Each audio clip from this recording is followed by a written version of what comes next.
Hi, my name is Megan Galbreath, and I'm applying for the Davidson Fellows Scholarship in the Outside the Box category. My paper is an analytical paper that analyzes Putin as a democrator and looks at the illusion of a free press in Russia. I first became interested in this topic when I received a similar topic for a Model United Nations debate a little over a year ago. And for that debate, I was looking at the rights of foreign journalists. And I was debating from the viewpoint of India. And when I started researching for this topic, I became so startled by the information that I uncovered. In today's age, I would have thought that the rights to freedom of expression and freedom of the press are universal rights. They are guaranteed by the UN Declaration of Human Rights.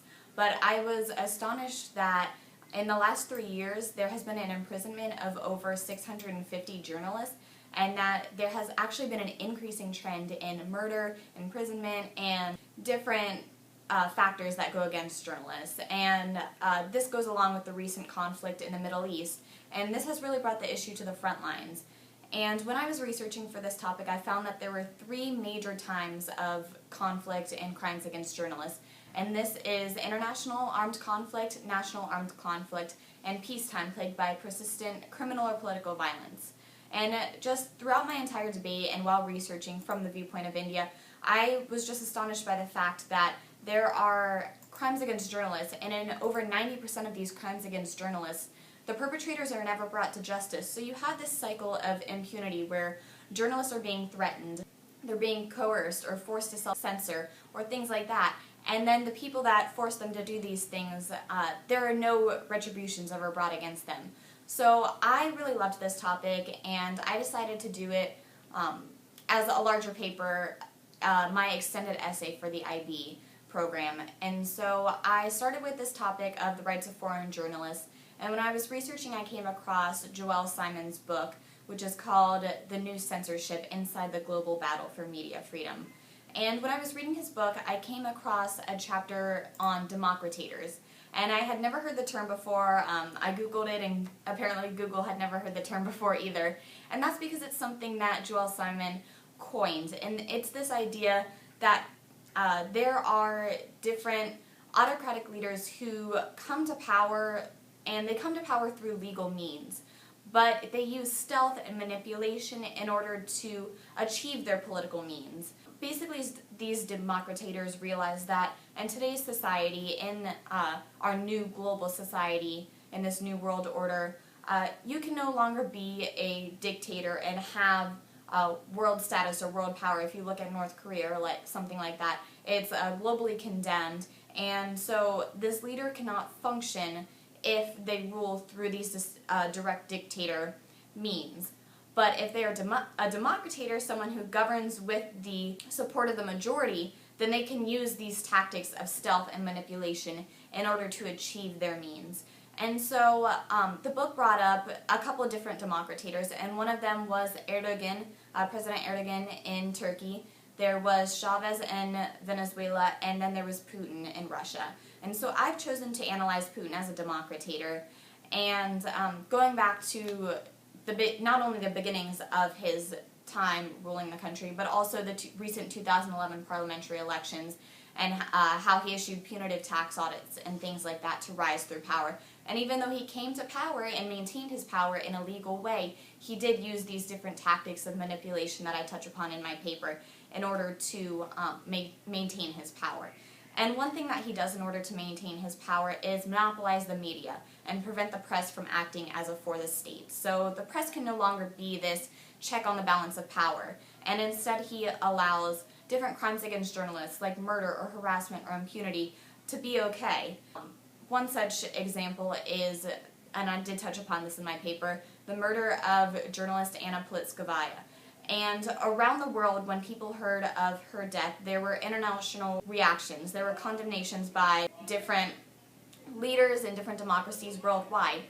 But what Putin said was, even though he did say that her death was an unacceptable crime that could not go unpunished, he said that her influence was insignificant and her political influence was minimal.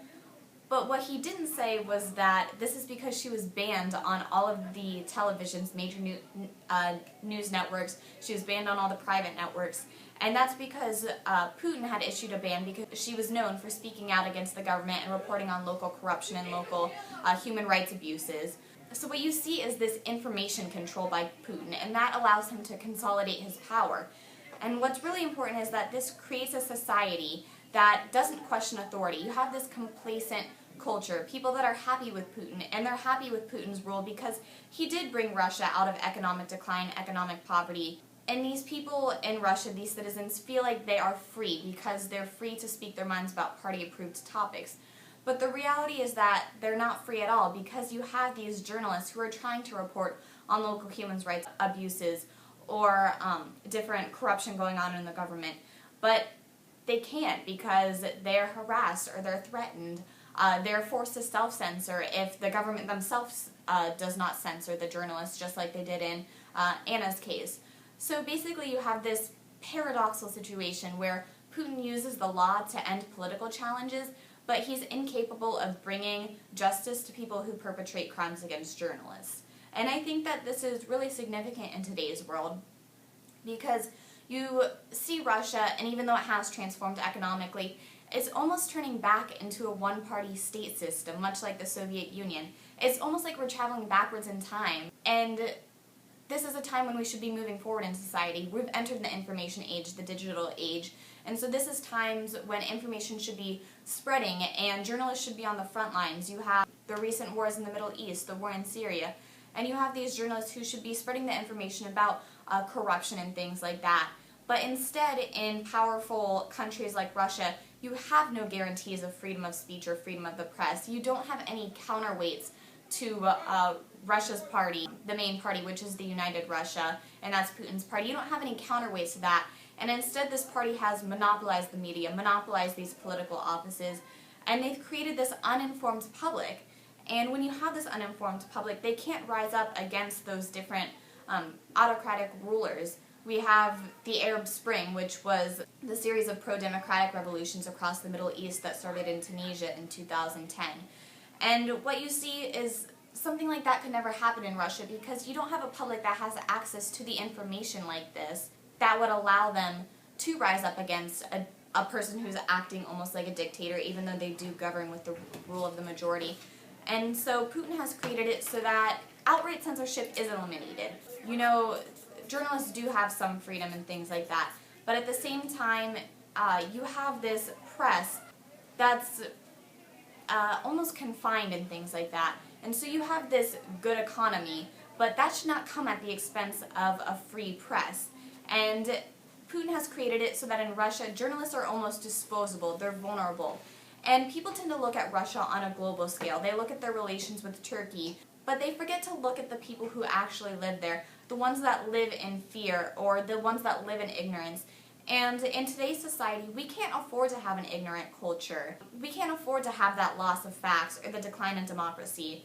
And a free press truly is important to maintaining democracy because they're able to act as that fourth estate, that check on a balance of power. And so in Russia, I think my paper is really significant because I've analyzed and seen that Putin has adapted to the new global reality. He realizes that in today's information age, he cannot be a dictator. But at the same time, the new global reality for journalists in Russia is that they're vulnerable tools that are unnecessary and discarded. And that cannot be allowed to happen today. So I think my paper is really significant in the fact that it brings up this idea that everyone should have the right to information and the right to freedom of the press as guaranteed in the UN Declaration of Human Rights. But what we see in Russia is not that. It's manipulation and coercion, and that cannot be allowed to continue. Thank you for watching.